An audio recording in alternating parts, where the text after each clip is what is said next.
বিসমিল্লাহির রহমানির রহিম। আসসালামু আলাইকুম ওয়া রাহমাতুল্লাহ। আজকের এই ভিডিওটি সমস্ত মুসলমানের জন্য খুবই বিশেষ একটি ভিডিও, কেননা আজকের এই ভিডিওতে আমরা আপনাদেরকে কিছু এমন কথা জানাবো যেগুলোকে জেনে আজ নাসার বড় বড় বৈজ্ঞানিকরা পর্যন্ত হয়রান হয়ে গিয়েছেন। তাহলে সেগুলো কোন এমন কথা যেগুলোকে জেনে সায়েন্টিস্টরা পর্যন্ত অবাক হয়ে গিয়েছেন? তো আপনি এই ভিডিওটিকে সম্পূর্ণ অবশ্যই দেখবেন ইনশাআল্লাহ। এই ভিডিওতে আমরা আপনাদেরকে চাঁদ থেকে নেওয়া কিছু এমন খুব সুন্দর ভিডিও দেখাবো যেগুলো দেখে আপনার ঈমান একেবারে তাজা হয়ে যাবে। আল্লাহর সর্বশেষ পয়গম্বর হযরত মুহাম্মদ মুস্তাফা সাল্লাল্লাহু আলাইহি ওয়াসাল্লাম 1400 বছর আগে যা কিছু ইরশাদ করেছিলেন সেগুলো সবই সত্যতে পরিণত হবে। সেগুলোর মধ্যে আজ কিছু এমন কথা যেগুলো সম্পূর্ণ হয়ে গিয়েছে, আবার কিছু এমন কথা আছে যেগুলো এখনো সম্পূর্ণ হওয়া বাকি আছে, কিন্তু সেগুলো সম্পূর্ণ হয়েই তবে সমাপ্ত হবে। আর বর্তমান সময়ে নাসার বড় বড় বৈজ্ঞানিকরা পর্যন্ত অনেক সমস্ত রিসার্চ করার পর এই কথাকে প্রমাণিত করেছে যে যেমনটি আল্লাহর পয়গম্বর হযরত মুহাম্মদ মুস্তাফা সাল্লাল্লাহু আলাইহি ওয়াসাল্লাম ইরশাদ করেছিলেন সেগুলো একেবারে সত্য প্রমাণিত হয়েছে। আপনাদেরকে জানিয়ে রাখি যে সৌদি আরবিয়া থেকে এটি খুব সুন্দর খবর ভেসে আসছে, আর যেটিকে দেখে প্রত্যেক মুসলমানের ঈমান একেবারে তাজা হয়ে যাবে। ইউএইর মহাকাশ যাত্রী যার নাম ছিল সুলতান আল নিয়াদি, তিনি চাঁদ থেকে খানা কাবা এবং মসজিদে নববীর ভিডিও করে পাঠিয়েছেন। আরব আল আমিরাতের এক মহাকাশ যাত্রী সুলতান আল নিয়াদি তিনি মক্কা এবং মদিনার খুব সুন্দর ভিডিও চাঁদ থেকে শুট করে পাঠিয়েছেন, আর যেটি প্রথমেই কিছুদিন ধরে সোশ্যাল মিডিয়াতে ভীষণ ভাইরাল হয়েছিল, আর মানুষ এটিকে খুব বেশি করে পছন্দ করছেন, কেননা এই ভিডিওতে যে জিনিসকে ক্যাপচার করা হয়েছে সেটিকে দেখে আপনার খুবই অবাক লাগবে। আর প্রত্যেক মুসলমান এই ভিডিওকে দেখার পর কমেন্টে সুবহানাল্লাহ অবশ্যই লিখবেন। সুলতান আল নিয়াদি চাঁদ থেকে শুট করা এই ভিডিওটিকে নিজের টুইটার হ্যান্ডেলে পাবলিকালি শেয়ার করেছিলেন, আর শেয়ার করার সময় তিনি ক্যাপশন দিয়েছিলেন যে এটি মুসলমান যুবকদের জন্য একটি ছোট্ট উপহার। টুইটারে শেয়ার করা এই ভিডিওটিকে মানুষজন ভীষণ পছন্দ করছেন, আর সেই সঙ্গে খুব বেশি বেশি করে শেয়ারও করছেন। আপনাদেরকে জানিয়ে রাখি যে সুলতান আল নিয়াদি এই বছরের মার্চ মাসে 6 মাসের একটি মিশন শুরু করেছিলেন, আর তখন থেকে তিনি কন্টিনিউ খুব সুন্দর সুন্দর ভিডিওগুলো শেয়ার করে থাকেন, যার মধ্যে এটিও একটি খুব সুন্দর ভিডিও। যখন আপনারা এই ভিডিওটিকে খুব কাছাকাছি দেখবেন তখন আপনারাও এটি অনুভব করতে পারবেন যে এই সম্পূর্ণ পৃথিবীতে শুধুই অন্ধকার, কিন্তু শুধুমাত্র 2 জায়গাতেই ঝকঝক করছে। মনে করুন সেখান থেকে শুধু নূরের ওই ঝলক দেখা যাচ্ছে।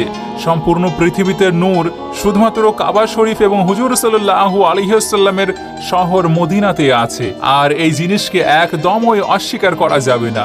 সেই জন্য যদি আপনার ঈমান তাজা হয়ে থাকে তাহলে আপনারা এই ভিডিওটিকে দিল থেকে হুজুর সাল্লাল্লাহু আলাইহি ওয়াসাল্লামের উপর মুহাব্বতের জন্য এটিকে লাইক করে আপনার যতগুলো মুসলিম বন্ধু আছে তাদের কাছে অবশ্যই শেয়ার করবেন। আজ থেকে মোটামুটি 50 বছর আগে আমেরিকায় একমাত্র এমন একটি দেশ ছিল যারা মানুষকে চাঁদে পাঠানোতে সক্ষম হয়েছিল, কিন্তু এর আগেও অনেক সমস্ত দেশ এই প্রচেষ্টা করেছিল। অনেক সমস্ত দেশ ছিল যারা চেষ্টা করেছিল কিন্তু তারা সফল হয়নি। কিন্তু 20 জুলাই 1969 খ্রিস্টাব্দে আমেরিকা এই কাজকে সম্পূর্ণ করে দেখিয়েছিল। যেমনকি ছোট ছোট বাচ্চারা পর্যন্ত জানে যে চাঁদে প্রথম পা দেওয়া মানুষটির নাম হলো নীল আর্মস্ট্রং, আর যিনি আমেরিকার বাসিন্দা ছিলেন। চাঁদের জমিনে পা দেওয়ার পর নীল আর্মস্ট্রং সেখানে নানান ধরনের রিসার্চ করেছিলেন, বিভিন্ন ধরনের পরীক্ষা করেছিলেন, যাচাই করেছিলেন, আর তারপর তিনি নিজের সম্পূর্ণ এক্সপিরিয়েন্সকে নিজের একটি ডায়েরিতে লিখে রেখেছিলেন। মানে তিনি যা কিছু দেখেছিলেন, যা কিছু অনুভব করেছিলেন, সেই সব কিছুই নিজের ডায়েরিতে নোট করে নিয়েছিলেন। নীল আর্মস্ট্রং চাঁদে মোটামুটি 21 ঘন্টা 36 মিনিট ছিলেন, কিন্তু এই মানুষটির সঙ্গে একটি কাহিনীকে ভীষণভাবে প্রচার করা হয়ে থাকে। মানে নীল আর্মস্ট্রং যিনি ছিলেন তার নামে এই কথাটি প্রচলিত করা হয়েছে যে, আর সেই কথাটি হলো যখন তিনি চাঁদের মাটিতে পা দিলেন তখন তার কানে একটি আওয়াজ বারবারই শোনা যাচ্ছিল। তিনি এই আওয়াজটিকে অনুভব করে নিয়েছিলেন। তারপর কয়েকদিন সফর করার পর নীল আর্মস্ট্রং এবং তার সাথীরা পুনরায় জমিনে ফিরে আসেন, আর এখানে আসার পর তিনি বিভিন্ন রকম কথার পর্দাও ফাঁস করেছিলেন। তারপর তিনি মিশর দেশে গেলেন ভ্রমণের জন্য। যখন তিনি ইজিপ্টে গেলেন তখন সেখানে আজানের আওয়াজকে শুনতে পেলেন, আর এই আওয়াজ শুনে নীল আর্মস্ট্রং কিছুটা অনুভব করলেন।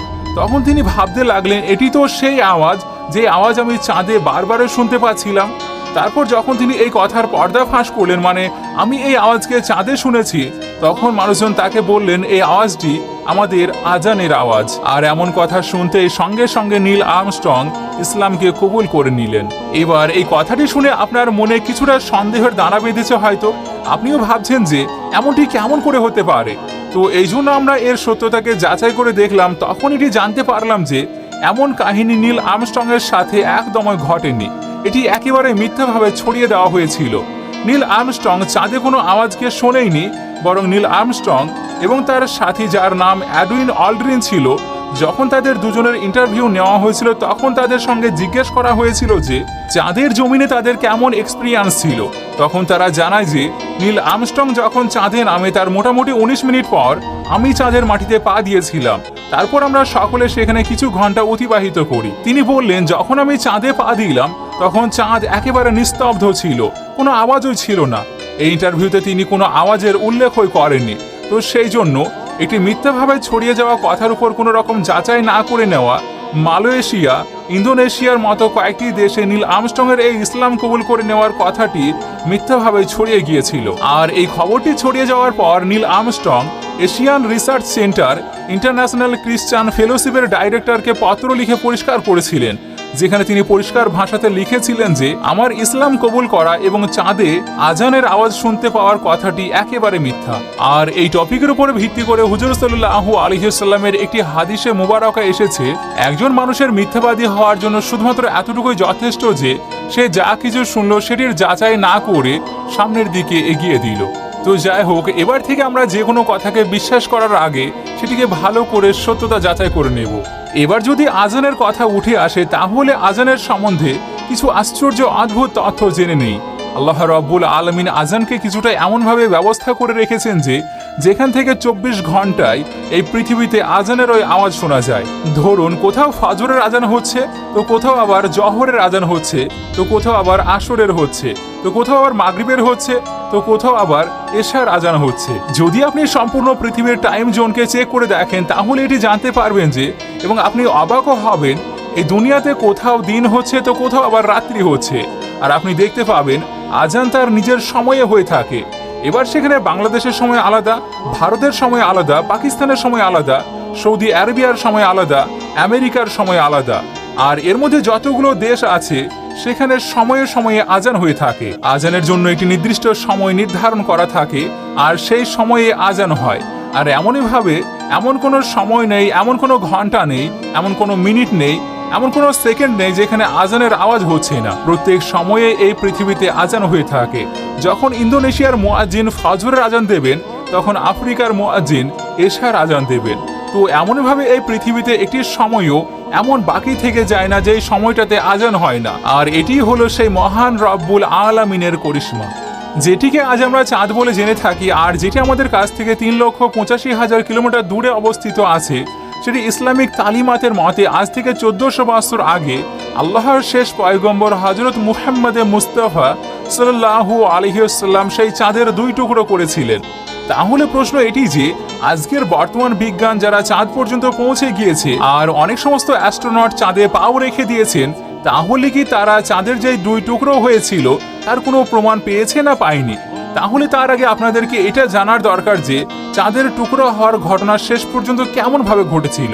আজকের বর্তমান সময়ে বিজ্ঞানী যারা রিসার্চ করার পর ফ্যাক্টের মাধ্যমে ইসলামকে সত্য প্রমাণিত করছে, সেখানে চাঁদের টুকরো হয়ে যাওয়ার এই মজেজাও 1400 বছর পর আজ বর্তমান বৈজ্ঞানিক রিসার্চের পরও সত্যই প্রমাণিত হয়েছে। সাধারণভাবে 1680 খ্রিস্টাব্দে একজন ম্যাথামেটিশিয়ান যিনি চাঁদের উপর জ্ঞান রেখে থাকতেন, ডমেনশিও ক্যাসিনি, তিনি চাঁদের সম্বন্ধে খুবই গভীরভাবে অধ্যয়ন করেন আর চাঁদের একটি ছবিও তৈরি করেন।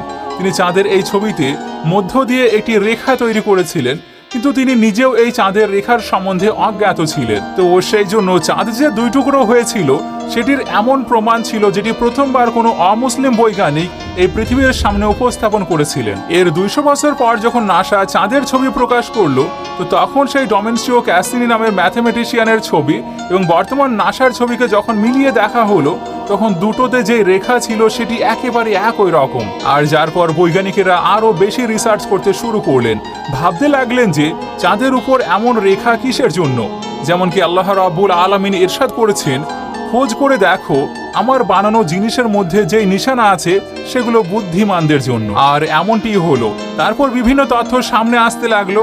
আর 1969-এ যখন নাসা অ্যাপোলো 10 মিশন পাঠালো তখন সে চাঁদের খুব কাছাকাছি থেকে ছবি নিয়েছিল, যেখান থেকে স্পষ্টভাবে চাঁদের সেই ছবিকে দেখতে পাওয়া যাচ্ছিল আর সেই সঙ্গে সেই রেখাটিও দেখা যাচ্ছিল।